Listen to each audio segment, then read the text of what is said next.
Today's video is going to be our May book bingo review, talking about all the books we read in May. So let's get started. For our options, we had a book set in France, a celebrity memoir, a book related to the protagonist, 3 words, title, published this year, letter M. Author and title, letter M. Book title with a color in it. Your favorite genre. Favorite genre. What was the weird ones? Science fiction. Science fiction selection. Dystopian, and a book with a purple cover. And a book with the word garden in the title, which I also find a little, also very specific. Very specific. But you know what? April showers bring May flowers. Exactly. And that was the goal. That was the vibe. Alright, so for me, the first book that I read in May was A Good Girl's Guide to Murder. Absolutely loved this one. So for my first book, it qualified me for a book in a series, because this is book number 1. And I rated this on Fable a 5 out of 5. Wow. I was like, can I do math? 1, 2, 3, 4, 5. I can.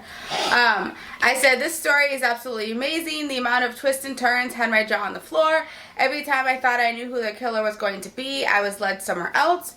The story keeps you on your toes and wanting more. So yes, I did actually really like this. I also watched the Netflix series like a week ago. So I saw how they created it too. Those commentaries are not about the book. But the show did a pretty good job. But anyway, so I did really love this. I'm excited to read 2 and 3.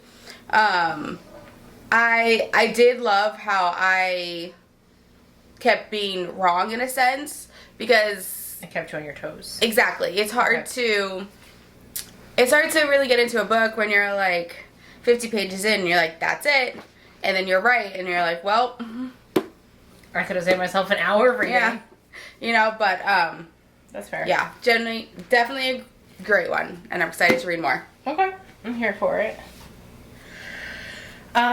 So my first book was Flirty Little Secret, which was for a book with 3 words in the title. Honestly, I'm never really sure how I feel about books that are like this, because it's a school-based adult romance. But it's actually really, really good. I felt very, very enjoyable. Like, it was good, like, all the way through. So this was my first one of May. I gave it 4.75 stars. Pretty good. Yeah, so it was such a cute book. It was such a cute look at colleague dating situation. It was also nice to not have any fake school BS about not dating colleagues, which usually doesn't actually happen and doesn't impact relationships, as long as it's not like supervisor to employee. Yeah. So like for this one, like like I said, it's a school-based romance, so I said like admin to teacher. As long as that doesn't, there's no power play in there, it's usually fine. But like every type of like teacher trope always says like dating amongst teachers is bound, and I'm like, that's not a thing. Yeah. Honestly, this had great representation and inclusion. It was definitely a book where I felt like I was looking in a mirror at different parts. If you're not sensitive to your own ADHD, anxiety, depression diagnosis, I highly recommend to anyone that feels like they are too much or not enough. Nice. So I really, really enjoyed this one, honestly, and partially because of the disability representation. And like, she very much talks about it in her like content guidance. It literally says, well, I hope this romance will have you smiling, maybe even letting a few laughs. Please note this book contains a main character who is both neurodivergent and depressed and lives with an anxiety disorder. This character also experiences on-page panic attacks and passive suicide ideation. No attempt. Ableist language is sometimes used regarding mental illness, and there is one scene with microaggressions. Reference is also made to grooming and attempted sexual assault of a minor, but the incident itself occurs off-page. Cheating past or off-page is also referenced. I strove to bring authenticity to this character who shares the same mental health diagnosis I do, but I know that my lived experience may be different from yours. Please read with care if these topics are sensitive to you. Best, Jessica. So, yes. Which is what I think really brings it all together, is that it's not just ADHD, autism, anxiety, this whole minutia of mental health alphabet, but also there's more to it, and it comes from a very real place. And just like people who like to read queer books prefer them when they're written by queer authors, or at least a solid ally with experience. I think that falls into the same category for mental health diagnosis as well. I also really love that it's something that she personally puts out there for herself, that she does also struggle with these things. As well as I also love seeing all three diagnoses together, because a lot of times it's like, well, you're depressed and you're anxious, but there's no ADHD, especially in females. There's a lot of underdiagnosing for ADHD because it manifests as depression or anxiety without realizing that all three can exist in the same thing. And I think that was really, really wonderful. And a lot of times when you are a female, especially a late, and like she's more earlier diagnosed, from what I can tell, but when you're a late in life diagnosed ADHD, it's very different. And learning to come to terms with the fact that you're not too much, you're not this, you're not that. And like I said, if you feel like you're too much or sometimes you feel like you're not enough, this is a great book to read. It's great on letting you know you are exactly enough. Would honestly probably enjoy having my memory wiped to read again.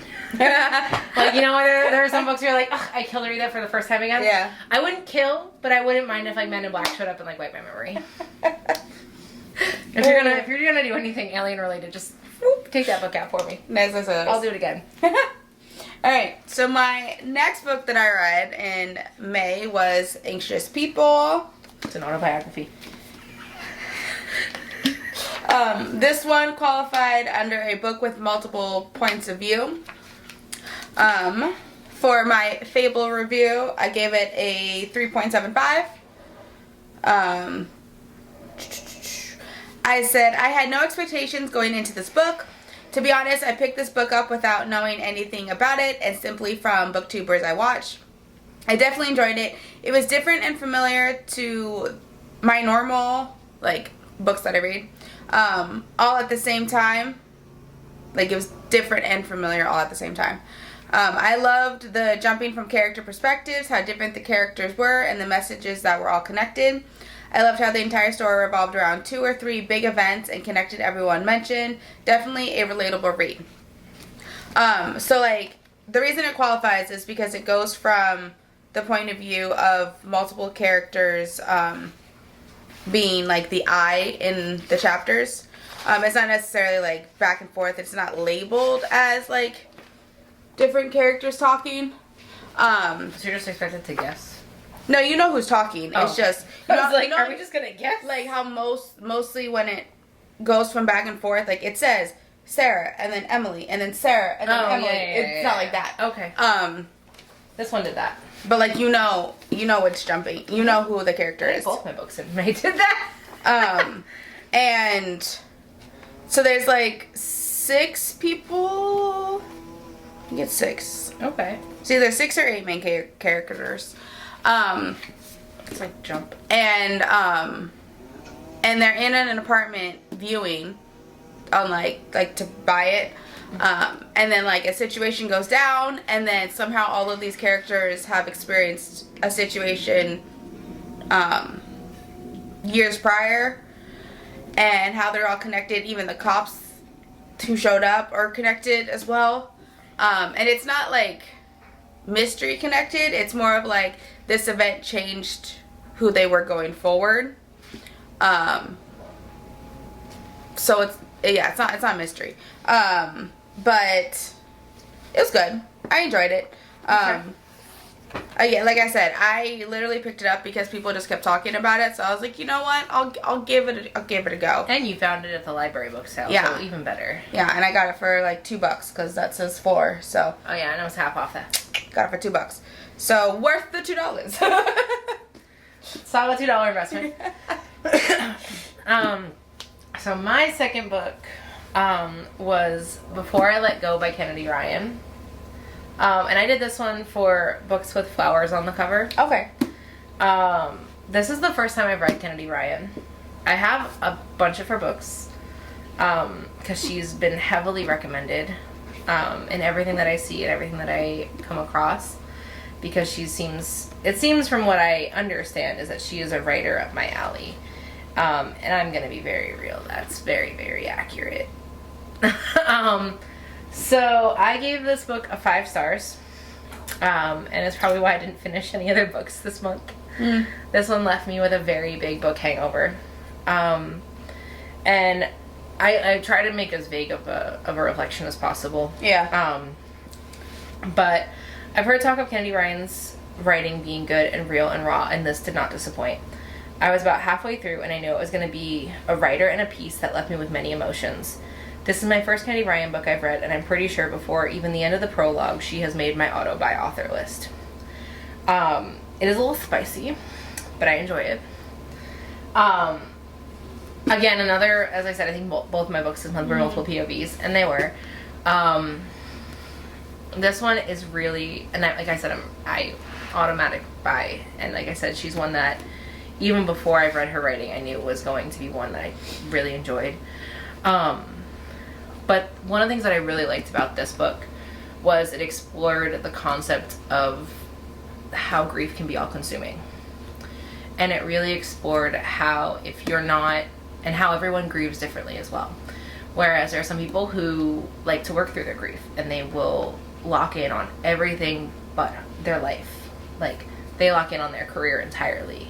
They don't have a social life, they don't see friends, they don't see family, they come home, they do what they need to do at home and go back to work. And there are some people who let grief swallow them whole, and they just become a puddle of a person. And I think that she does a really great job of detailing how grief can take over people in different ways. As well as I think she also does a really great job with exploring the stigma around mental health, especially for Black families, especially also for Black men. It's not like heavy, but it does get discussed, and it goes a little bit heavier toward the end of the book. But I also really just enjoyed it also went back and forth between like flashbacks and present day. And how sometimes people need to go in different seasons of their life. That even if you don't necessarily keep contact with someone all the time, or that the person that you're with all the time may not necessarily be with you all the time for the rest of your life. But it's not that they're gone, it's just that they take on a different role in your life. And working through, can you see them in that way? Do you need to see them in that way? Can you go back to what you were, kind of thing. But ultimately, this was one that I cried through a lot of it. But ultimately, there was a lot of growth and discovery for everybody. And I greatly enjoy that. I really love when a book gives them a lot of development. And I think it was told well-paced. I think it was spread out like she changed timelines, not timelines, but like, excuse me, time periods well. Okay. So like you could start off and it be like Christmas, and then like a couple chapters down it's now Easter, Valentine's Day, and it's a very gentle segue of like, oh, okay, we've jumped, like we're moving forward in time. We're not just like, this isn't a month, this is a year, 2 years. This is a hefty chunk of this person's life. And I thought that it was really, really well done. But ultimately, this month I found really good mental health representation books for me. Sure, yeah. And I both of them phenomenal options that look at the stigma of mental health as well as how to work around it and work with it for yourself. Like I said, for the first one and even the second one, if you are comfortable with your grief, whatever grief that may be, then I highly, highly, highly recommend that book as well. If you're willing to look at yourself and almost see again parts of yourself in a mirror, Yeah. very, very good option for you. But you have to be willing to be open and raw with yourself. And even if someone sees you crying, you have to be able to deal with that too. I will say the grief is different than grief I've experienced. But it was still very, very relatable into how you process grief. But the number one thing I will say is like there was a lot of grief back to back to back, and I was like, wow, this is about me. Is this a story about me? But ultimately I very much enjoyed both perspectives of mental health for May. They were phenomenal. Nice. No notes. All right. Your turn. And then my third book, which was my last book for May, which is a book about motherhood. Which, guys, Oh, that also could have counted for that. if you've been here this whole year, you'll be happy to know that I have finally read Regretting You by Colleen Hoover. If you've also been here this whole year, you know we are not Colleen Hoover fans by any means. Yes. I gave it a 4. Okay. I said I definitely enjoyed the storyline of this book. I thought it ended very cute and wholesome, although I felt like it could have ended 20 pages or so shorter. I do wish, for my curiosity, we were told more about the spoiler affair. I understand for character development, moving on, but like, I want to know. This was my first and probably only Colleen Hoover book, and I wasn't disappointed. So, like I said, first of all, start off, this will probably be the only book that I read because I do not like her as a human. Writer, I guess writer is more like it. I don't know how she is as a human, but because this book was not like the other ones that have swayed our perspective on her, I was good with reading this and I enjoyed it. But with that being said, I did really like the story. It's about Morgan and her daughter Clara and how they go through a transition period of grief. But also that grief is connected to trauma and spoiler affair. And yeah, read the book because I don't want to say too much. That's valid. But and how they're connected and sisters and best friends and husbands and wives and all of that. Oh my. And oh my, honestly. And how the two come together at the end to get through this period and to get through and to come to terms with their new reality. Yeah. Again, I don't like to do spoiler reviews, so I don't know how much to really say. Yeah. But this one also goes back to back. So it'll be Morgan and then Clara and then Morgan and then Clara. So you get the perspective of both of them throughout the entire journey. Okay. And all the other characters that are connected to them, which is mostly like two boys. Or a boy and a man if you want to be accurate, but you know. We want to get specific. Whatever's. But yeah, so honestly, shocked that I did like this one, but I was genuine in my rating and I did enjoy it, so I did give it a 4, regardless of who it's by. So yeah, so with that being said, these are my 3 books that I have read. Obviously, no bingo because I only read 3, but don't really care, it's fine. Mine are in the bottom row. May is also the month of last weeks of school, so we had things we had to do. Testing last week of school. Someone moved classrooms. Yeah, that was we were busy. Yeah, busy. It's been a lot, but we're hyped for June. We've already got June rolling. Definitely come back. Look forward to June and all the books that we're going to read. I'm excited for June. Yeah, it's gonna be good. I've laid out my bingo and ready. All right. So, without further ado, thank you so much for watching. Hope you enjoyed this quick little review. Follow us on Instagram, Grieving Through Reading, Adventures by Katie. Comment down below in this video. Let us know if you've read these books or if you want to read these books. Check out my TikTok, more of the YouTube channel for all the other months if this is the first video you're seeing. If so, hi, welcome. Thank you for joining. and our fables. Yeah, and check out our fables. I never remember to shout those out, but we both have Fable, obviously, because that's where our reviews are being posted. And Storygraph. And Storygraph. And I believe that's all of our shout outs. Comment, like, subscribe, and we will see you guys next month or in our next video, whichever comes first. Bye!